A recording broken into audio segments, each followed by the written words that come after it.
I was here before the country was even called Canada.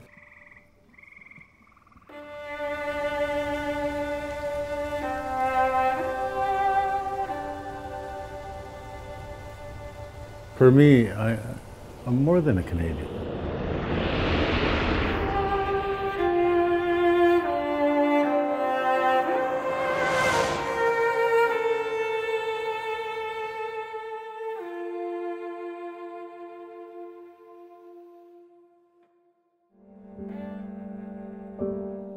Well, it's a story that few Canadians know. My name is Bernadine Walking Bear. I'm from the Thunderchild First Nation in Saskatchewan, and I am the granddaughter of veteran George Horse, World War II, and also he's a Korean War veteran. When the war broke out in the 1930s, Second World War, they can fight for their country. They can be citizens of Canada because they weren't really considered citizens of Canada at the time.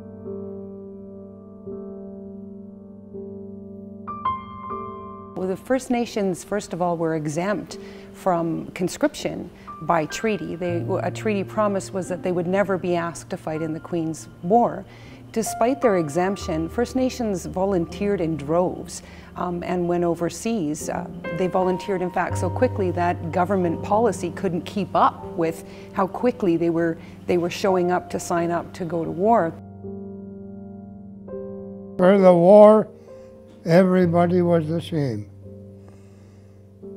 As far as we were concerned, where we were in the army, everything was okay.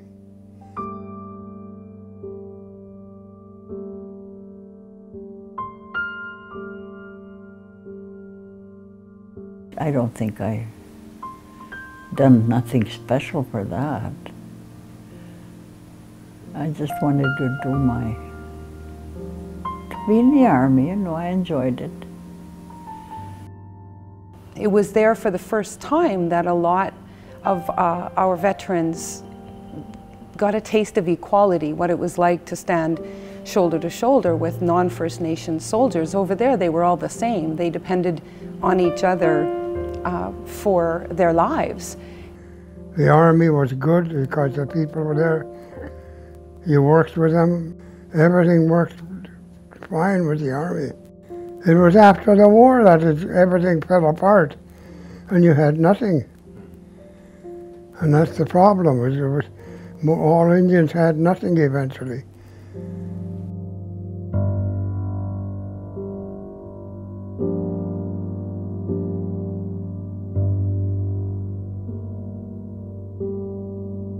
You think of Canada as a place to go where, freedom is there and all that. It is for the non-Aboriginal. We live under an act. It's called an Indian Act. No one else has to live under that. Just the first people. The first people that were on this continent have to live under an act. And when they brought us in from our nomadic ways, our freedoms and all that, and created the reserves, they imposed systems on us. Took away our values, took away our systems that worked for thousands of years. We wouldn't have survived till the 1800s when they came in and done all this. Through those systems, this is the end result. Violence, suicide, disrespect. That's the end result when people impose their ways on someone else.